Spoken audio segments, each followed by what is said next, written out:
Please select a mission. Farming villages in southern Vahan have been subjected to a strategic bombing campaign the past several weeks. The damage is spreading. It's part of the Soviet Scorched Earth operation aimed at wiping out the guerrillas. The target this time is the commander of a Spetsnaz detachment. He's been key to the operation's success. People say this guy's responsible for annihilating the Mujahideen at Tismasi Laman, the Hamid fighters, overnight. He's a tough, experienced commander. Don't underestimate him. The order from my client in the west is to shoot on sight. They want him out of the picture for good. Sorry, boss. This one's purely business. Wet work. A hit on a commanding officer of the Soviet military. Nothing personal. We're only doing this because it gets us one step closer to our goal. Mission accepted.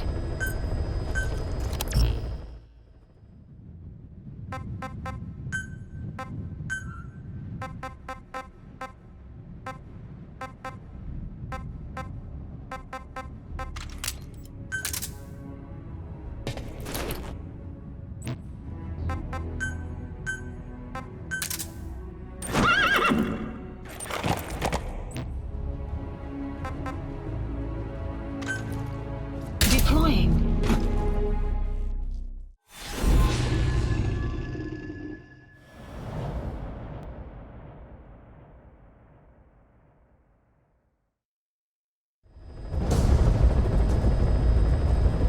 Your target is a Spetsnaz detachment commander. Your orders are to take him out. With skills like his, it'd be a shame to waste him. But I'll leave the method up to you. Boss, make your way to Deshago Calais and eliminate the target.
You have arrived at your destination.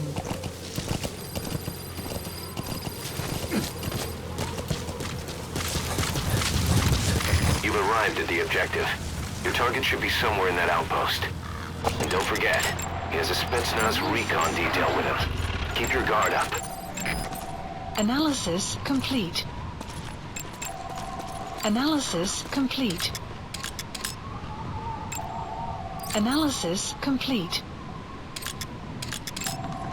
Analysis complete.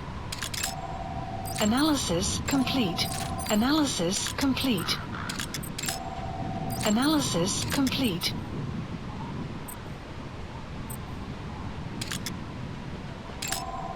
Analysis complete. Analysis complete.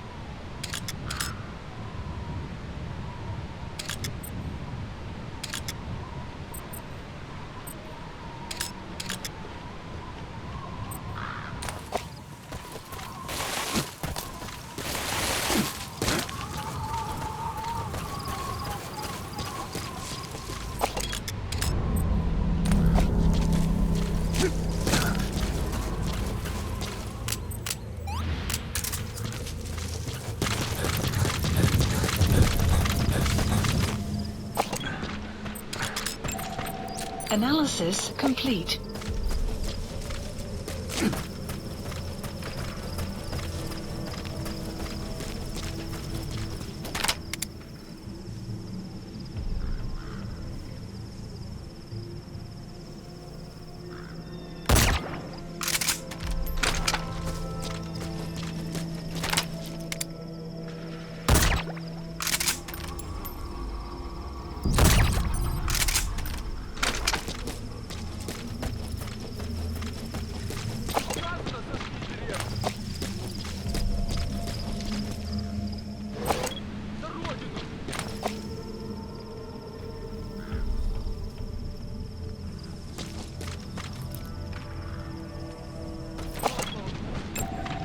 Analysis complete.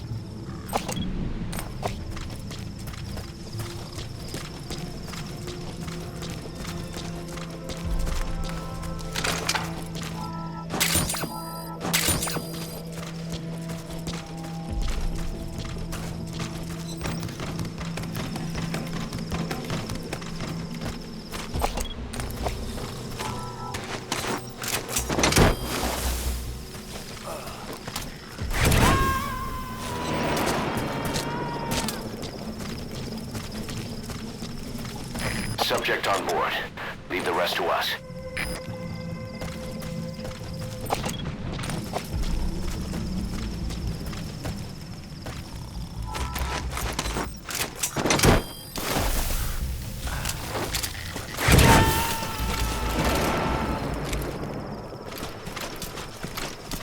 He's coming too. Roger that.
Extract him.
Subject on board. Leave the rest to us.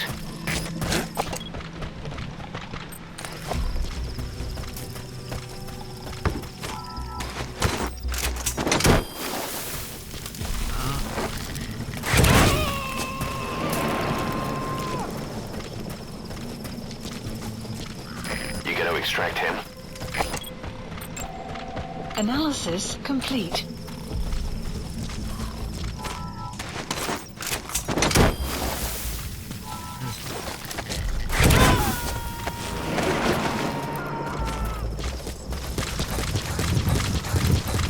Subject on board. Leave the rest to us.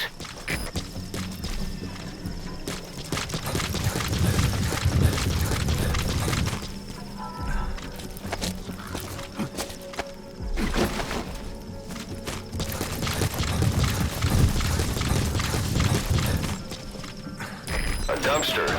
Looks big enough to hide somebody. You could stash a downed enemy in there, or hide in it yourself. Just don't stand too close to me afterward.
He's coming too.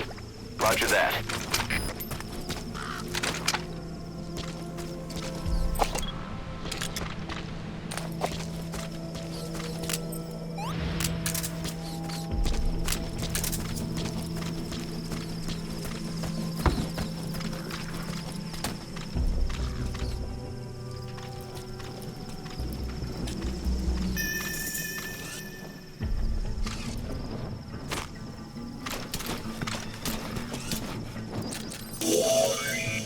That looks like the target.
Subject on board.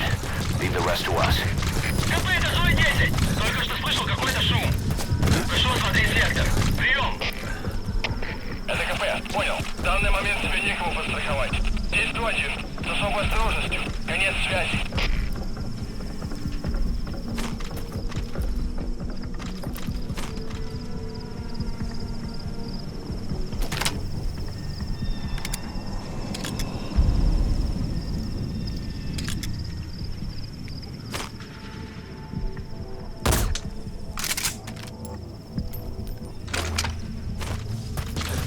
Boss, I gotta say it would be a waste to kill him. But putting him to sleep doesn't count as eliminating him. Neither does knocking him out. Analysis complete.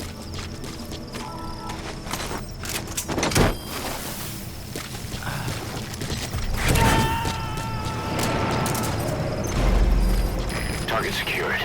I'll tell the client we sent the target to a place outside of heaven. Boss, your objective's complete. Exfiltrate out of the hot zone by chopper or on land. Don't hang around.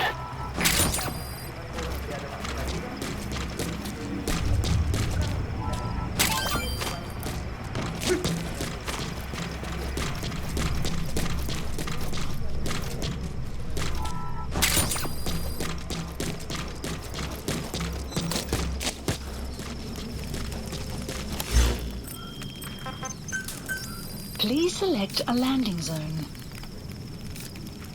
Support helicopter Roger. requested.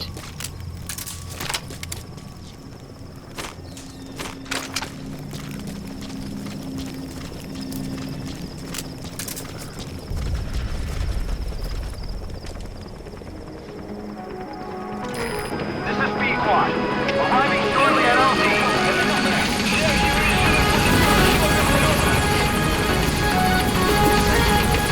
This is Pequod.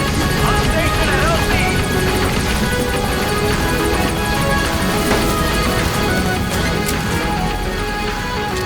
Gaining altitude.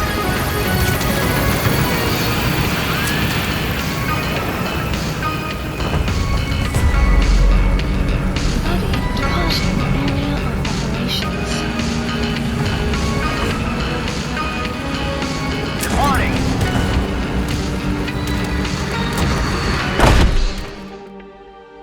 Extraction arrived at Mother Base. Mission complete, and how? They're gonna tell stories about this one, boss.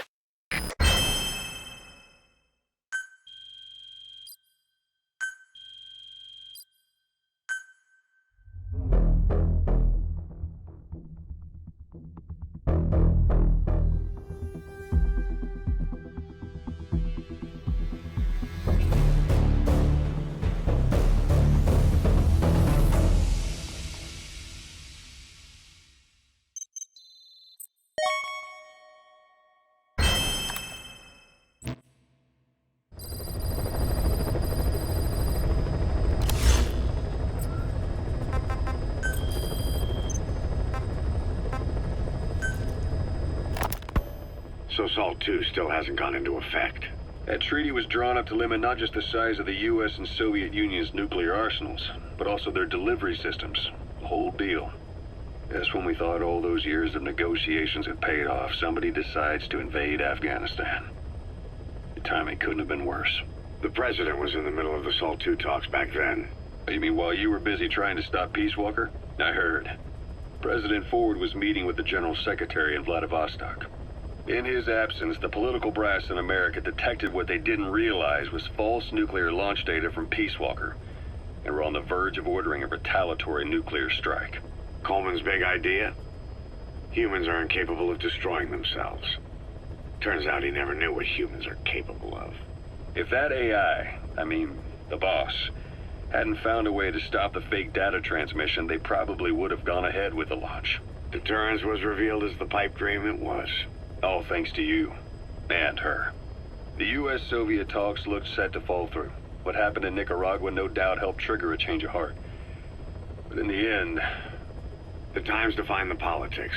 When you've grabbed their tail, they turn and bite your hand. I first met you 20 years ago now. The place was Selenouyarsk in the Soviet Union. We were enemies. I was with the GRU. You were still fighting for America. 1964. Operation Snake Eater. Its objective? The assassination of the legendary soldier known as the Boss. When you returned home successful, they awarded you the title Big Boss. Your CO, Zero, sought to carry on the boss's will by covertly establishing his own organization. You knew the original members from Operation Snake Eater. From America, there was David O, or as he was to you, Major Zero. Donald Anderson, aka Sigint, Dr. Clark, who went by paramedic during the operation, and the fourth, you. From China, there was Eva, and me, Ocelot, from the Soviet Union. 6 in total. To us, government notions of friend and foe were meaningless. As were East and West, we joined forces by our will alone. Our objective was to fulfill the boss's dying wish, to make the world one. And to do it, Zero used the Philosopher's Legacy, the secret war fund you obtained during Operation Snake Eater. This organization would go on to become Cypher. I, on the other hand, was left with the problem. You only recovered half of the legacy. I had to locate the other half myself. When I found the funds, I passed them on to Zero, just as you wanted. I still trusted him in those days. We thought what he was doing was the boss's will, until he started that one project. Les enfants terribles, Zero called it. You parted ways, as did Eva, leaving only Anderson and Clark still with him. I maintained limited contact, although truth be told, we were just keeping tabs on one another. The reason was always you. After you returned to the Army and created Foxhound, you left America. For a time, even I'd lost track of you. I'd imagine Zero did too. You always were the best when it came to hide and seek. Zero created Cypher, an information network to tap into every corner of the globe. Woven together, Cypher's arteries make the world just one big organism. And that's not all. It also monitors the thorn in Zero's side. That's you, tracking your coordinates wherever you might go. The further you strayed from your roots, the larger Zero became. It's as if he was trying to close the gap between you. But before long, he disappeared from public life. Only a few people had direct contact with him. For a time, I was one of them. Then a year after you fell into your coma, he slipped out of sight entirely. Since then, nothing. No photos, no recordings, not even a reliable rumor as to his whereabouts. I tried every method I could think of, but Zero was gone. Freed of his control, his creation, his power continued to grow. Cypher is a great beast, and Zero was its spine. But even without him, it's endured, evolved. But now its body is rotting, riddled with parasites. Parasites like the ones who attacked you 9 years ago in the Caribbean, and then at the hospital. Cypher's Black Ops Unit, XOF. They learned where you were, and came to wipe the slate clean.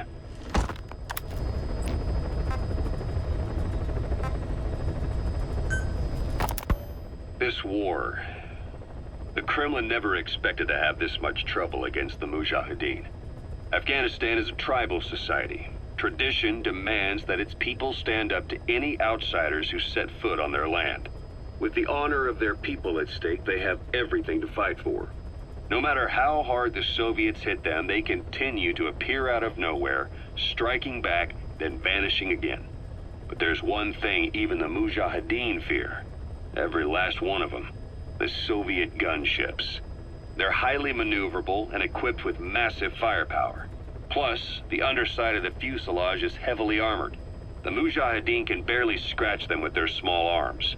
Anyone who hangs around gets mowed down by the gunship's heavy machine guns. This new honeybee weapon that was given to the Hamid fighters, it's no doubt something to help them strike back against the gunships, which makes it a weapon that could change the course of the war. Those guerrilla fighters known as Mujahideen don't actually belong to a single organization. Afghanistan is a multi-ethnic country. You've got the Pashtuns, the Tajiks, Uzbeks, Hazaras, and each of them is split into their own tribes, large and small. Each ethnicity has several rebel organizations that their various tribes gather under. They're united under the banner of jihad, but that doesn't mean they work like a single standing army. Just look at the area around Smasy Fort. A lot of Tajiks used to live there, but they fled after the Soviets started their Scorched Earth campaign. With the area uninhabited, the Hamid fighters who are Pashtun decided to move in. The Hamids are based out of the city of Peshawar. We passed through it on the western edge of Pakistan. The Pashtun people have long lived in Afghanistan and western Pakistan. They used to travel back and forth frequently. Then Britain went and established the border that still stands today. The Hamid fighters get generous support from the Pakistani government. The government wants to use them to secure influence over Afghanistan. Their liaison with the Hamids is Inter-Services Intelligence, and behind the ISI, you have the CIA. That's probably how the honeybee ended up in the hands of the Hamid men.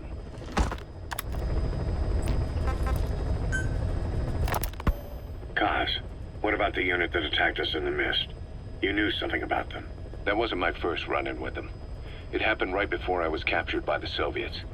We were on the Zero line that day, the Afghan side. On our way back from training the Mujahideen at a mountain camp in Kunar province. There's a lot of that work in Afghanistan. Most PFs shy away from it because it draws too much attention. But for us, that was the whole point. The job itself went great. We just had to make it back to a tribal area in Pakistan. But all of a sudden, visibility got real bad. It was no sandstorm. Our point man gave the strange report.